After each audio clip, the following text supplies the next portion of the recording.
உமா, ஒவ்வொரு நாளும் மொழி அறிவோம் பகுதியில் பாத்தீங்கன்னா புது புது ஆங்கில வார்த்தைகளுக்கு நிகரான தமிழ் வார்த்தை என்ன அப்படிங்கிறது நம்ம தெரிஞ்சுட்டு வரோம். கண்டிப்பா மணி, அது தொடர்பா பீஸா என்ற ஆங்கில சொல்லுக்கு நிகரான தமிழ் சொல் என்ன என்பதை இன்றைக்கு நிரஞ்சன் பாரதி விளக்க இருக்காரு. துரித வகை உணவுகளிலேயே பல பேர் விரும்பி சாப்பிடக்கூடிய ஒரு உணவு வகை பீஸா. நம்ம நாட்டில் பார்த்தீங்க அப்படின்னா மூலை முடுக்கெங்கும் இந்த பீஸா வழங்கக்கூடிய உணவகங்களை நீங்கள் பார்க்கலாம். சில சமயங்களில் தொலைபேசியில் சொன்னா கூட இந்த பீஸா என்பது உங்க வீட்டுக்கே வந்துடும்.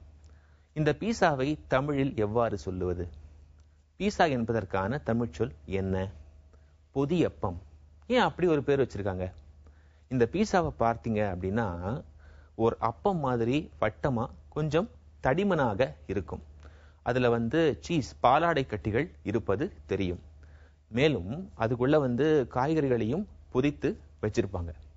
இதை வேக வைத்து அதற்கு பிறகு அந்த பீஸாவை நம்ம இழுத்து பீத்து சாப்பிடுவோம். இப்போ காய்கறிகள் பொதித்து வைக்கப்பட்ட ஒரு அப்பம் போல இந்த உணவு வகை இருப்பதினால இந்த பீஸா என்பதை அறிஞர்கள் புதியப்பம் என்று மொழிபெயர்த்திருக்காங்க.